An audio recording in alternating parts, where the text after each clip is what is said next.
Bom dia, bom dia, bom dia. Mais um Morning Call, o que esperar do mercado hoje?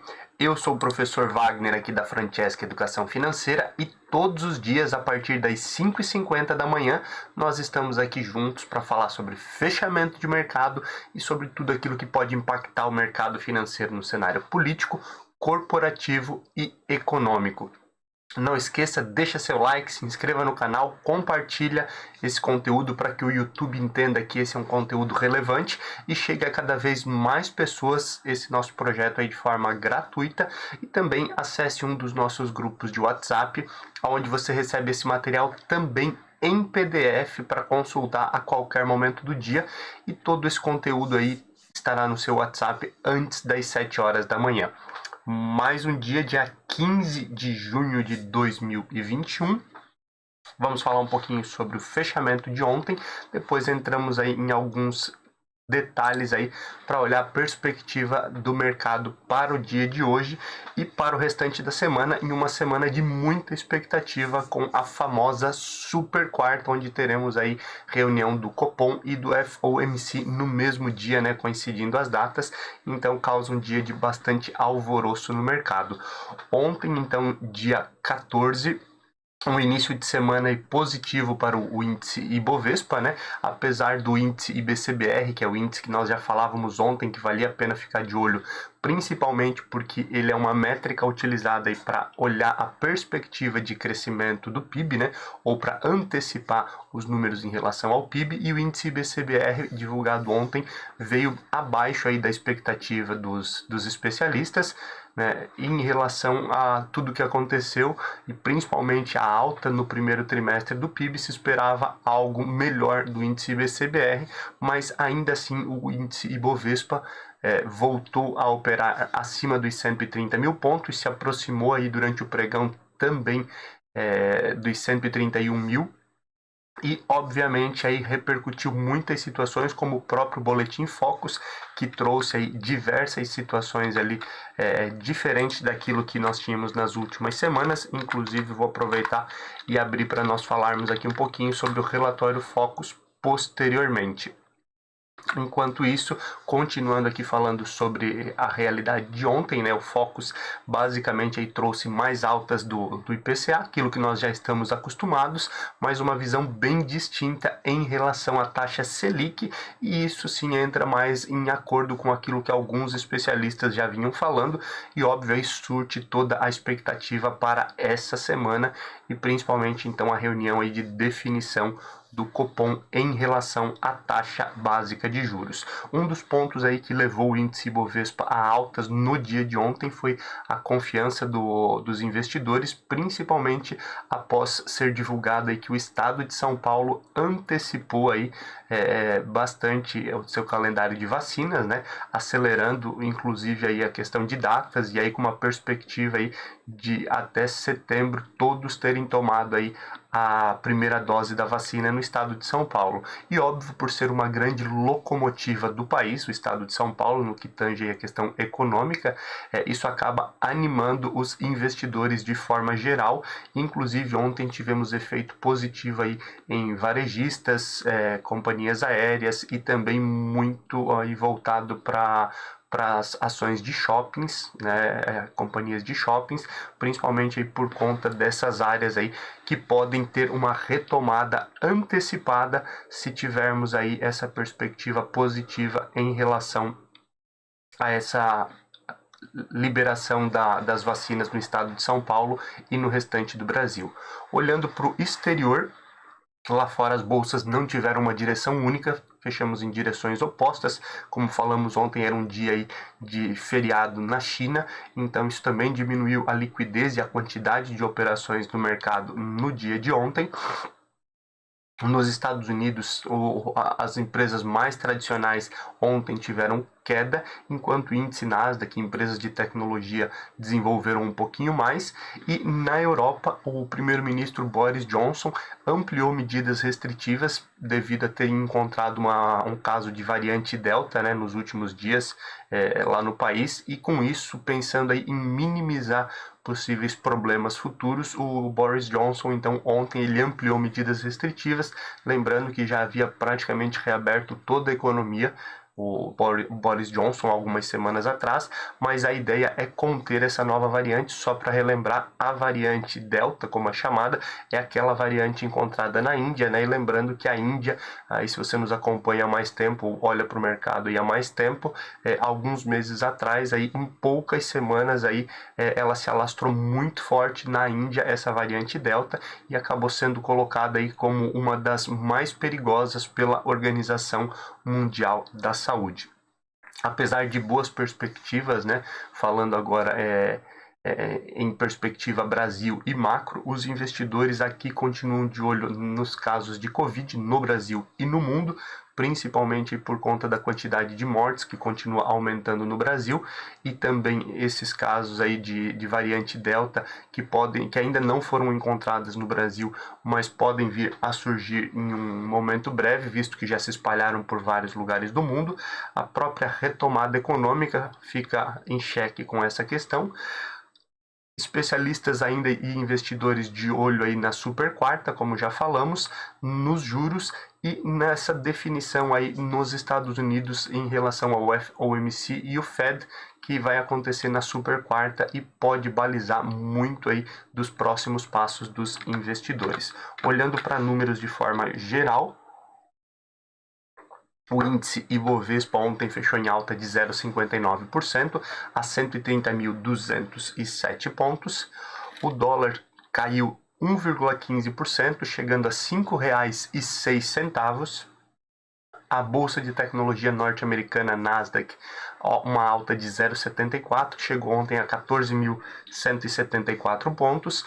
Índice S&P 500 subindo 0,18 a 4.255 pontos.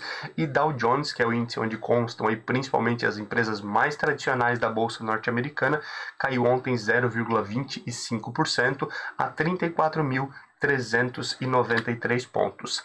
Cenário europeu, ontem o euro também teve queda de 0,73%, voltando aí ao patamar de R$ 6,14.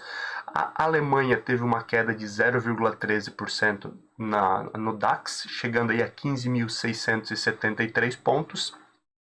Enquanto França e Reino Unido tiveram altas, a França, o CAC com alta de 0,24 a 6.616 pontos, e o Reino Unido aí uma alta de 0,18%, chegando aí a 7.146 pontos.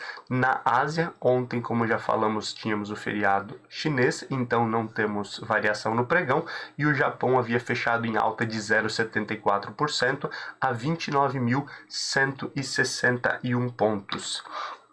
Cenário de cripto, né, após mais alguns tweets de Elon Musk informando que é possível aí que em breve a Tesla volte a aceitar Bitcoin e outras criptomoedas, talvez aí como pagamento. As criptos subiram ontem, né? O Bitcoin ontem subiu 3,18%, enquanto o Ethereum teve uma alta de 1,53%. Aqui sempre vale a pena abrir um parênteses, principalmente aí pelo fato de não haver uma regulamentação, não haver um órgão como é o caso da CVM, por exemplo, aqui no Brasil, que cuida do mercado de capitais, então não pode cuidar, por exemplo, dessa questão de criptomoedas por não serem ainda regulamentadas.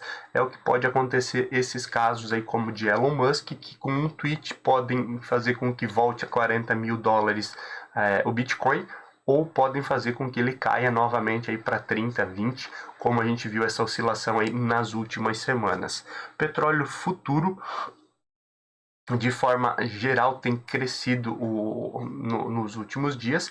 Ontem aí nova alta, o fechamento do Brent foi de $73,10 o barril, enquanto o WTI fechou aí a $71,22. Lembrando, essas também são as principais máximas, as altas aí dos últimos 2 anos, as principais altas dos últimos 2 anos quando olhamos para petróleo futuro.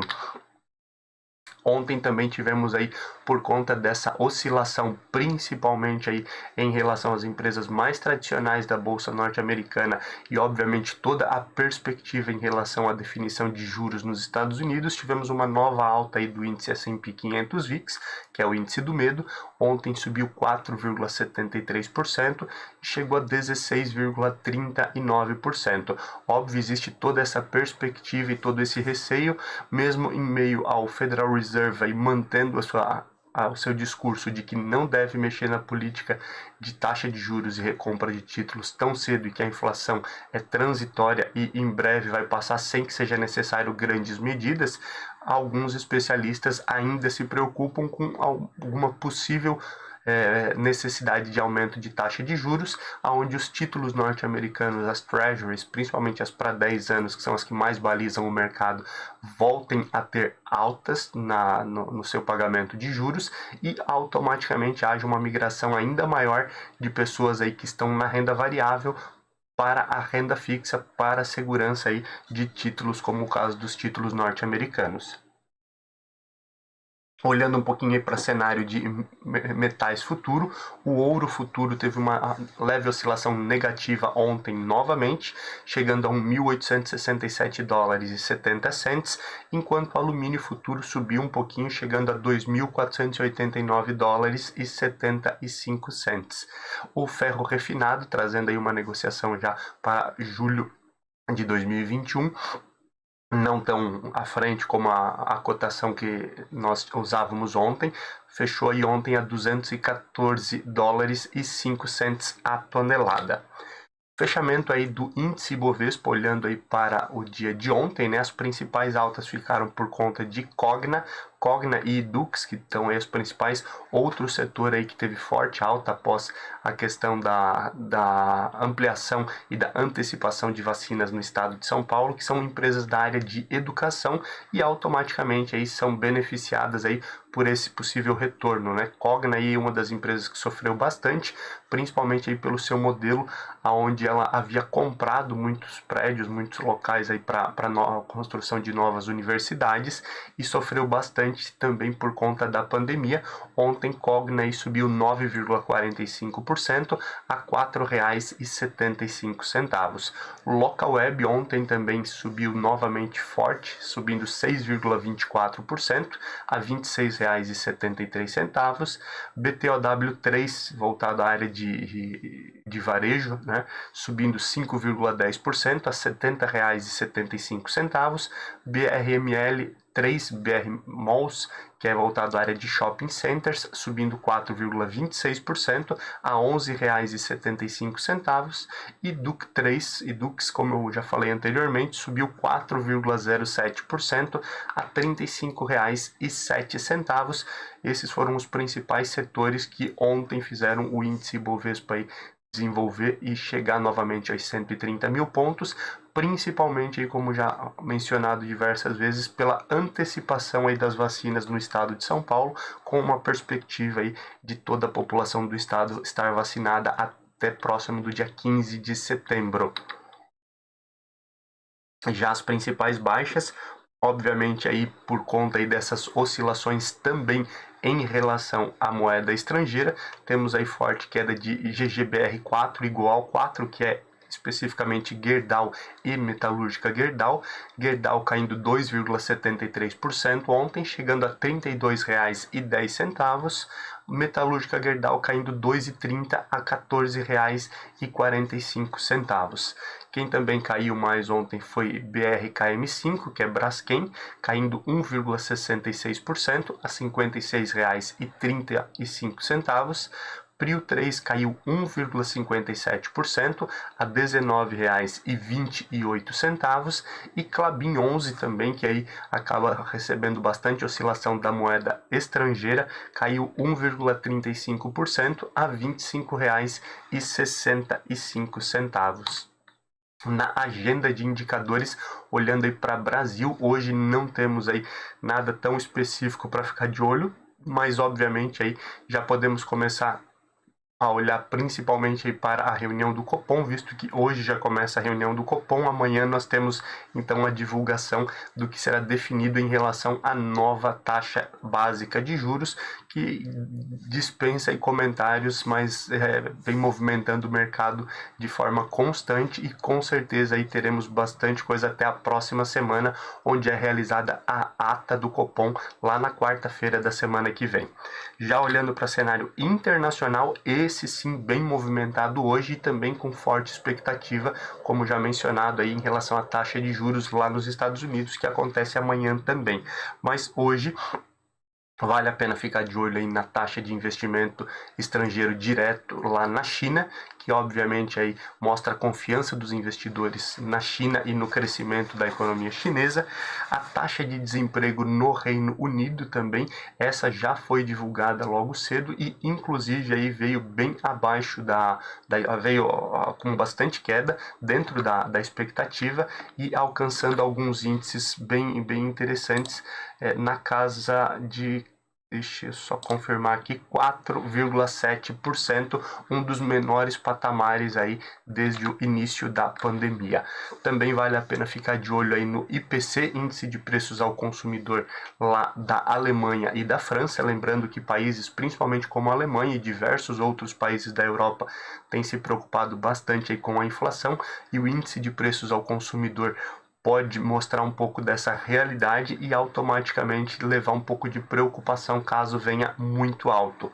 Temos também hoje divulgação da balança comercial da zona do euro, o IPP, Índice de Preços ao Produtor lá nos Estados Unidos, que é a inflação do atacado, que no médio e longo prazo, óbvio, acaba afetando o consumidor também, mas vale a pena ficar de olho nesse índice.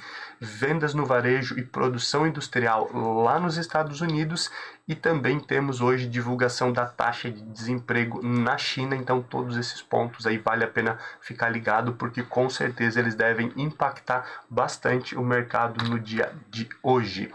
Olhando um pouquinho para cenário político, CPI da Covid, o auditor do Tribunal de Contas da União, aquele que o Bolsonaro utilizou o relatório para dizer que são menor a quantidade de casos de óbito, e o TCU, o Tribunal de Contas da União, em um primeiro momento disse que aquela é uma opinião individual do auditor e inclusive acabou afastando ele. Agora esse indivíduo, esse auditor, ele foi convocado aí para a CPI da Covid para prestar esclarecimentos sobre esse relatório, se há fundamento ou se realmente é somente a opinião dele. Alguns senadores também, né, na verdade alguns não, a comissão já pediu para levar para a oitiva para ser ouvido então o Carlos Wizard. Carlos Wizard não é ninguém mais, ninguém menos do que o criador e dono da Wizard, né, escola de idiomas.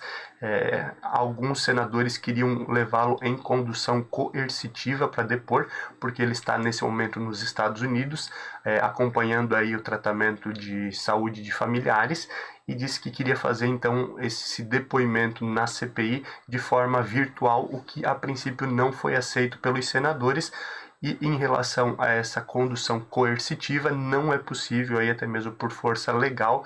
Então aguarda-se o momento aí se ele virá até o Brasil ou se os senadores irão acatar posteriormente então que ele faça esse depoimento de forma virtual.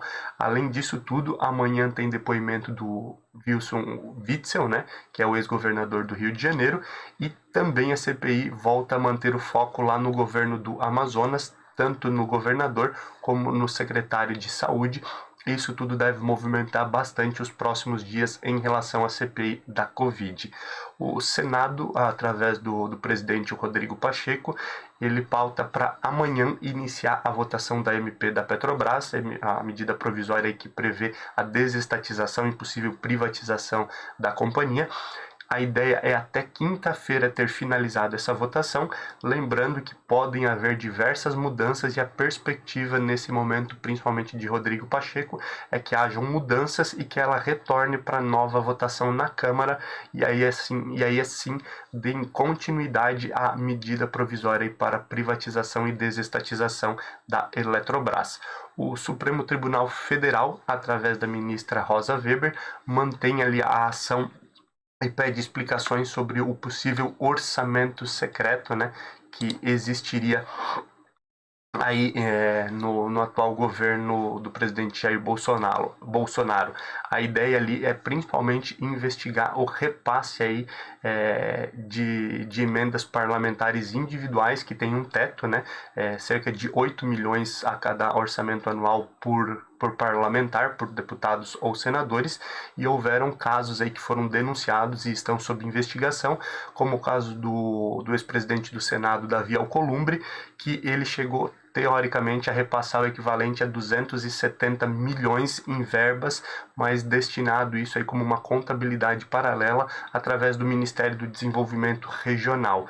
Óbvio, são investigações apenas, mas a ministra Rosa Weber pede então explicação e mantém então essa investigação em relação a esse orçamento secreto e paralelo que teria acontecido em 2020 e acusações de que acontece também no ano de 2021.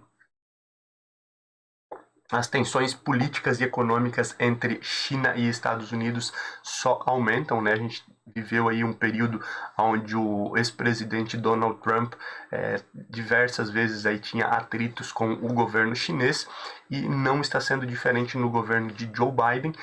Nesse momento aí a China acusa aí os Estados Unidos de reunir o G7 contra ela, principalmente aí quando há a discussão do G7 em ter aquela alíquota mínima de 15% de imposto para empresas a nível global, e a China já se mostrou contrária, inclusive dizendo que as empresas podem ir para a China, que ela vai zerar ou vai ter imposto menor, e o próprio presidente Joe Biden também falando que a ideia é realmente reduzir o poder econômico da China. Essas tensões estão aumentando e obviamente isso interfere no mercado e na economia global. Olhando já então um pouquinho para a questão de economia, como falamos anteriormente, o Brasil já se aproxima aí de 490 mil mortes por Covid-19, e antes de entrarmos aí nos demais pontos, só aproveitar e repassar alguns detalhes aqui do relatório Focus, que anteriormente não havia tirado aqui para vocês. A perspectiva de IPCA do relatório Focus de ontem é de nova alta pela 10ª semana consecutiva, né? Já chegando aí a 5,82% no final desse ano. A perspectiva positiva vem em relação ao PIB, um crescimento aí talvez chegando a 4,85% de crescimento no final desse ano. É a 8ª semana consecutiva em que o relatório Focus revê positivamente aí a questão do PIB. O câmbio também temos uma visão positiva pela primeira semana aí, olhando, né, depois de diversas semanas aí mantendo na casa dos 5,30 o câmbio.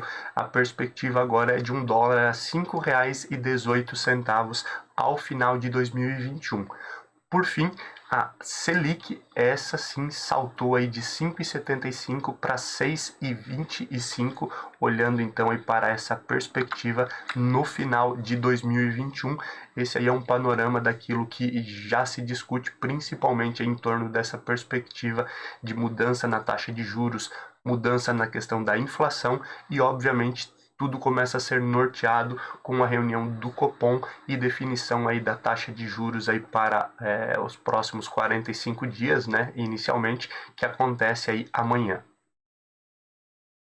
O ministro Paulo Guedes, ele disse que o auxílio emergencial será prorrogado aí por mais 3 meses. Em entrevista ontem, a ideia inicial é esperar vencer, caducar o prazo e aí só fazer um adendo aí para prorrogar, então, nos mesmos moldes que existe hoje, por mais 3 meses o auxílio emergencial, que deve injetar também mais dinheiro na economia, auxiliando nessa questão do PIB também. A reforma tributária, que já vem sendo discutida aí e trabalhada na Câmara e no Senado, foi informado aí que o Ministério da Economia discute uma faixa de isenção na tributação de dividendos. Esse é um ponto bem polêmico que já vem sendo levantado há bastante tempo pelo ministro Paulo Guedes e, na verdade, por diversas entidades econômicas também, especialistas, né, tributar o dividendo, tanto de pessoas que recebem os dividendos através de investimento em bolsa, que não deixa de ser um acionista, como as pessoas que recebem através também da empresa como sócio, né, o dono de uma empresa que recebe um prolabore pequeno e distribui o resultado em forma de distribuição de lucros e acaba não tendo uma tributação semelhante àquela que teria um empregado normal ou se tivesse esse valor em folha de pagamento. A ideia, então, inicial, óbvio, ainda depende de muito estudo, é haver uma faixa de isenção em relação a essa tributação de dividendos, também aí para manter, talvez, os pequenos investidores ainda em bolsa de valores.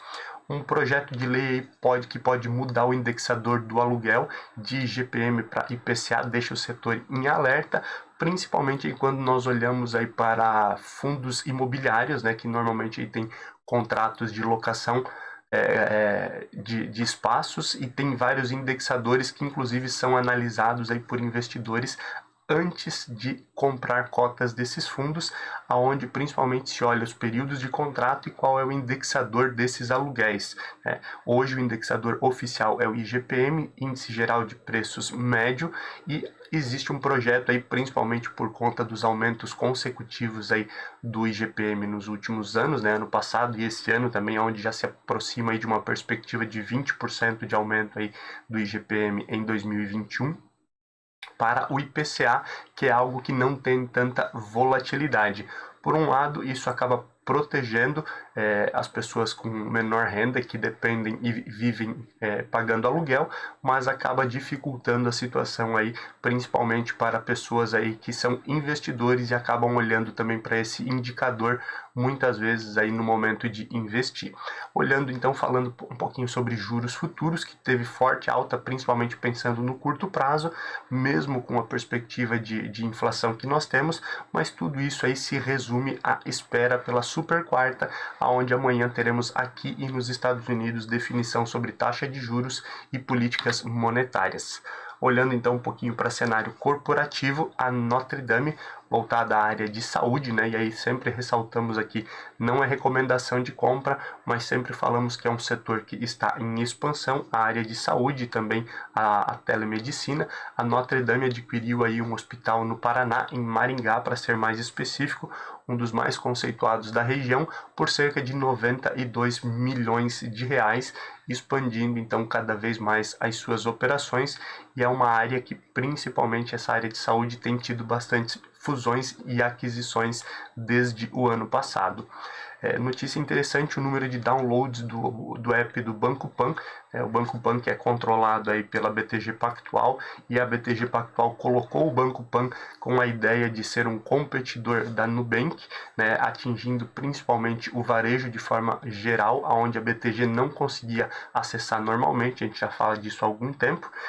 O download do aplicativo aí se aproximou já do número de downloads da Nubank. Para trazer algumas informações mais palpáveis aqui, o Bank of America, né, apresentou um relatório onde só no mês passado foram mais de 2,3 milhões de downloads, enquanto aí a Nubank contabilizou 2,7 milhões. Óbvio, o Nubank é mais consolidado nesse sentido do que Banco Pan, mas mostrando um pouco aí do trabalho que BTG vem fazendo e também de como os bancos digitais devem incomodar os grandes bancos aí no futuro, né? Porque PicPay e PagBank também aí tem se destacado aí nos últimos meses, né? Em maio aí foram mais de 2 milhões de downloads aí também desses outros dois bancos digitais, e cada vez mais aí as pessoas buscando algo diferenciado e talvez se distanciando um pouco dos grandes bancos. Olhando aí para o mercado novamente, e fertilizantes Heringer, né? Heringer. A companhia aí teve uma alta de quase 800% no ano, né, nas ações.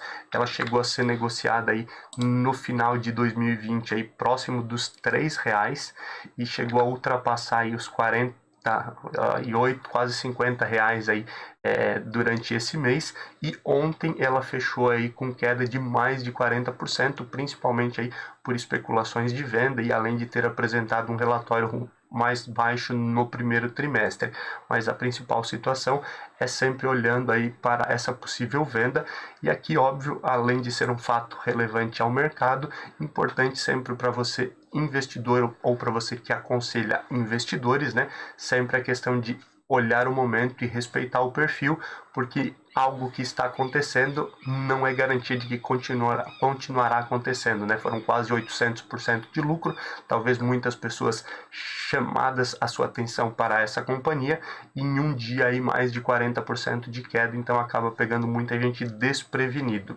A BlackRock vendeu participação aí que ela tem em Itaúsa. A princípio agora ela teve inclusive que comunicar aí por ser um fato relevante ao mercado, visto que ela reduziu, né, ficou abaixo de 5% aí a sua participação em ações de Itaúsa, ficou agora em aproximadamente 4,98% das ações preferenciais de Itaúsa. Só a nível de curiosidade, sempre que uma companhia faz aquisições em um percentual acima de 5%, ela tem que comunicar fato relevante, seja um fundo ou uma outra companhia que faça qualquer aquisição, como foi o caso, por exemplo, lá da Marfrig com a BRF, né, que nós já discutimos aqui algumas vezes, tem que ser comunicado ao mercado, a CVM, Comissão de Valores Mobiliários, e óbvio, quando ela reduz essa participação, também isso tem que ser comunicado. E finalizamos aqui falando aí sobre cada vez mais risco em relação a inflações e aumento de preço, né? Agora, um dos problemas que nós temos é em relação a containers. Os containers estão mais caros, tivemos uma redução do frete internacional, algo que vinha afetando bastante aí a economia nos últimos meses. Mas os containers estão ficando mais caros, principalmente a locação deles, né? Principalmente aí pela oferta e demanda, visto que é um momento aí em que o mundo inteiro, após também o bloqueio do canal de Suez e também o momento do ano, tem muito comércio, muita negociação internacional. Temos um problema também que, devido a algumas províncias da China, tem aumentado aí o número de casos de Covid-19, por lá também reduziu a movimentação nos portos, né, a ova e desova, a carga e descarga de containers, o que acaba também atrasando todo esse fluxo. Inclusive aí temos um normal aí, era cerca de 80% de precisão nas datas de chegada e saída de containers até o final do ano passado. Isso já caiu aí para casa dos 30%, essa precisão em relação a datas de chegada e saída, o que automaticamente acaba aí encarecendo então todo o produto, visto que com o que esse preço tende a ser repassado aí no médio e longo prazo para o consumidor. Vamos olhar agora então um pouquinho para a abertura e fechamento do mercado, 6h22 da manhã. Ontem, como eu havia dito, nós não tivemos pregão na China, mas hoje tivemos, e a China fechou em queda de 0,86% a 14.673 pontos, chegando aí a principal baixa aí nas últimas 3 semanas, olhando aí para os índices de ações na China. Por outro lado, Japão, apesar aí de crises, como é o caso ali a Toshiba, empresa japonesa, aí, o conselho solicitou aí que o presidente do conselho deixasse o cargo, ele não quis. Tem um barulho bem grande nesse sentido, voltado à área de governança corporativa, mas ainda assim a bolsa japonesa, que pode passar por transformações caso essa situação perdure, fechou em alta de 0,96%, a Nikkei, a 29.441 pontos. E agora, 6h23 da manhã, quando olhamos aí para as bolsas já abertas, nós temos o DAX na Alemanha subindo 0,66%, o CAC na França subindo 0,50% e no Reino Unido 0,40% de alta. E o pré-market lá nos Estados Unidos positivo também, Dow Jones aí lateralizando com alta de 0,01%, S&P 500 subindo 0,10% e Nasdaq subindo 0,10% nesse momento, e olhando para pré-market lá nos Estados Unidos. perspectiva aí de mais um dia de alta para as bolsas mundiais, com bastante oscilação, obviamente, principalmente aí aguardando alguns desses indicadores que podem denotar maior ou menor inflação para alguns países e principalmente muita expectativa em relação à reunião do Fed, do Federal Reserve lá nos Estados Unidos, e aqui no Brasil, óbvio, ficamos de olho aí para a reunião do Copom, que definirá a taxa de juros amanhã. O mercado é soberano, muita água pode passar embaixo dessa ponte, mas a tendência é que o Brasil siga o cenário internacional e quem sabe aí voltemos aos 131 mil pontos do índice Ibovespa. De qualquer forma, amanhã, a partir das 5h50 da manhã, a gente está aqui para falar sobre esse fechamento e o que pode movimentar o mercado amanhã. Não se esqueça, deixa seu like, se inscreve no canal e acessa um dos nossos grupos de WhatsApp. Bons negócios, tchau, tchau!